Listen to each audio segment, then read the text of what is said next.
उपासक प्रतिपल आराध्य देव की कृपा का अनुभव करे।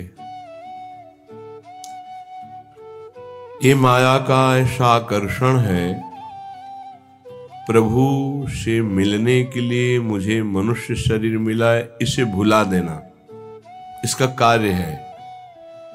व्यर्थ में समय को नष्ट करवाना माया का कार्य है और अव्यर्थ कालत्वम ये भक्ति का स्वरूप है। समय को सार्थक भक्ति करती है और समय को निरर्थक माया करती है। माया में फंसा हुआ जीव निरर्थक कार्यों को करते हुए पूर्ण जीवन बर्बाद कर देता है और भक्ति का कृपा पात्र प्रत्येक क्रिया, प्रत्येक समय, प्रत्येक वस्तु सद में अर्पित करके वो सद स्वरूप हो जाता है। माया असत है, जड़ है, भ्रमात्मक है, दुखमय है। भक्ति सद है, महासुख प्रदान करने वाली है और प्रकाश स्वरूप है, इसलिए इसमें भ्रम हो ही नहीं सकता है। इससे भ्रम का नाश होता है। जो भक्त हैं, जो उपासक हैं, उनके लिए ये बात है। संसारी पुरुष तो प्रभु को कुछ मानते ही नहीं, कुछ मानते हैं तो केवल एक अपने सुख को पाने के लिए उनको साधन मात्र समझते हैं, साध्य प्रभु को नहीं समझते। हे प्रभु मेरा ऐसा कार्य हो जाए, तो प्रभु हुए साधन और सांसारिक कार्य हुआ साध्य, कोई खास बात नहीं हुई। यहां भगवत प्राप्ति की जो चर्चा है उसमें है साधन संपूर्ण विषयों को बना ले, क्रियाओं को बना ले, वृत्तियों को बना ले और साध्य प्रभु को माने। यहां से प्रारंभ होता है भगवत मार्ग। नहीं, उसे हम भगवत मार्ग नहीं कहते हैं। जो केवल सांसारिक भोगों को, सांसारिक पदों को, सांसारिक वस्तुओं को सत्य मानता है और सुन सुनाकर कहीं ना कहीं प्रभु से इतनी आस्था रखता है कि हमारी सांसारिक कामनाओं की पूर्ति हो जाए, वो विषयी साधक है, उसे अभी परमार्थिक नहीं कह सकते। यद्यपि भगवान उसे उदार ही कहते हैं। जैसे पिता से कोई मांगे तो पिता दुलारवश कहता है तुम्हें धन्यवाद, तुमने हमारी मर्यादा रखी, किसी और से न मांगकर हम ही से मांगा। इसी तरह प्रभु कहते हैं उदार है, आर्त या अर्थार्थी या जिज्ञासु। पर ज्ञानी को अपनी आत्मा कहा है। ज्ञानी अर्थात जो ये जान गया है कि संपूर्ण संसार एकमात्र सत्य परमात्मा है, प्रभु है और मेरे जीवन का लक्ष्य उसी प्रभु को प्राप्त करना है। ये भूल भुलैया के मार्गों को कहीं धर्म नहीं कहा जाता।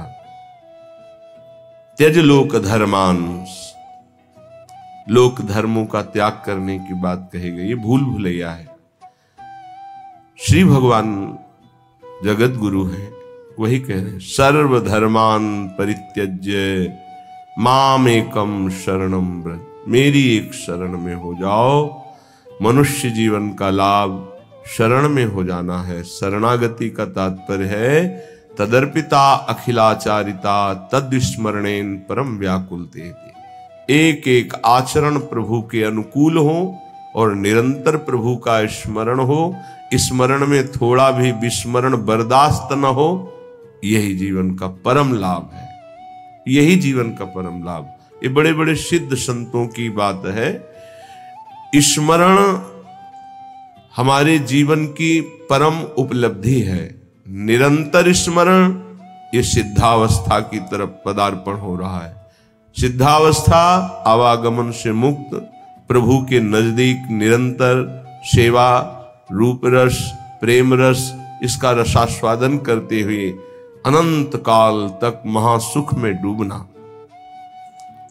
श्रीपाद प्रबोधानंद जी महाराज कह रहे हैं आप अपने द्वारा अपना नाश मत कीजिए। कोई किसी का नाश नहीं कर सकता, आप अपने द्वारा अपना नाश करते हैं।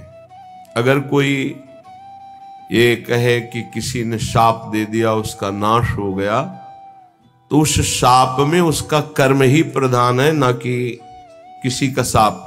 उसका कर्म प्रधान है। कहीं भी शाप दिया गया हो तो हमें ये दिखाना कि वो निर्दोष है और उसको शाप दिया गया और शाप लागू होकर उसको नाश कर दिया। कहीं भी हमें बताना खोज के इतिहास में। मुनिन का क्रोधो मुक्ति दातार, अगर संतों ने कभी किसी को दंड दिया है, शाप रूपी दंड, तो सीधे भगवत प्राप्ति हुई उसकी। जैसे नलकूबर मणिग्रीव परम पावन भागीरथी अलकनंदा में, आकाश गंगा में अपवित्र दशा में थे। परम पावन धाराजू में कभी निर्वस्त्र स्नान करने के लिए नहीं कहा गया है, निषेध है। वो निर्वस्त्र थे। दूसरी बात, देवपुत्र होकर भी मदिरा पान किए हुए थे। कुबेर जी के पुत्र हैं, धनाध्यक्ष कुबेर। धन मद इतना बढ़ा कि परम पावन गंगा जी में भी खड़े होकर मदिरा पान करके ऐसे लौकिक विलासता। तो जे भी देवर्षि नारद जी गए तो अप्सराओं ने तो वस्त्र धारण करके उन चरणों में प्रणाम करके लज्जापूर्ण स्थिति में खड़ी हो गई, लेकिन वो निर्लज्ज मदिरा पान किए हुए ऐसे, ना कोई प्रणाम मुद्रा ना कोई। तो उन्होंने कहा, तुम इतने बड़े महापुरुष के पुत्र होकर ऐसा आचरण करते हो, जाओ मैं तुम्हें शाप देता हूं, वृक्ष योनि को प्राप्त हो जाओ। बड़ा भयंकर शाप, तो बड़ा भयंकर। कहां कुबेर पुत्र और कहां जड़ वृक्ष योनि। पर कृपालु नारद जी ने कहा, वृक्ष तो बनोगे पर नंदालय के द्वार में वृक्ष बनोगे, और भगवान सर्वलोक महेश्वर जब अवतार लेंगे तब तुम अपने स्वरूप में आ जाओगे। क्या सौभाग्य मिला, ऐसे साधनहीन को योगी दुर्लभ वांछित वरदान मिल गया। प्रभु उस नारद जी की बात सत्य करने के लिए जब मैया ने ओखली में बांधा तो ओखली घसीटते हुए वहां पहुंचे और दोनों वृक्षों के बीच में फंसा के ऐसा झटका मारा, दोनों वृक्ष गिर पड़े और उनसे दिव्य पुरुष यही नलकूबर मणिग्रीव प्रकट हुए और भगवान का दर्शन, भगवान के वचन, भगवान का स्पर्श प्राप्त किया। क्या यह शाप है? विचार करो। ये शाप नहीं, ये तो वरदान से भी श्रेष्ठ है। अगर कोई हमें शाप भी देता है तो हमारे कर्म का मार्जन होता है, हमारा कोई नाश नहीं कर सकता, हमारे कर्म ही हमको दंड देते हैं। इसलिए कह रहे, ना हंता ममते वृथा कुरु सखे, देहालय स्त्रियादिके छित्वा दुर्जर श्रृंखलम गुरुगिरा, ते मोह मात्रोदितम वृंदारण्यमुपेत्य शीघ्रमखिला, नंदैक साम्राज्य सत कंदम कंद फलादिवृत्तरनिशम, तन्नाथ लीलाम स्मर। ना हंता, हे भाई तुम्हें जो मानव देह मिली है इसका तुम नाश मत कर दो। ये नाश किया जाता है क्या? जो पराई माताओं बहनों की तरफ व्यभिचार वृत्ति, जो दूसरे की धन की तरफ अपहरण वृत्ति, भोगों को भोगने में सुख वृत्ति, देहाभिमान पुष्ट करने वाले पदों की लालसा, ये सब अपना एक तरह से पतन किया जाता है और इसे संसार में उन्नति मानी जाती है। उन्नति है इंद्रियों को शासन में रखना, मन को प्रभु में लगाना, यथालाभ संतोष स्थिति रखना, हर कर्तव्य को भगवान की सेवा समझना। हम अपने द्वारा अपना नाश ना करें, ना हंता, अपना नाश मत करो। कोई तुम्हारा बाल बांका नहीं कर सकता, तुम्हारा कर्म ही तुमको दंड देता है। किसी व्यक्ति की बुद्धि में बैठकर या कोई घटना रूप या तुम्हारे शरीर में रोग रूप या परिस्थिति रूप तुम्हारा कर्म ही तुम्हें दंड देता है। विश्वास कर लो, कोई दूसरा त्रिभुवन में नहीं है जो तुमको कष्ट दे सके।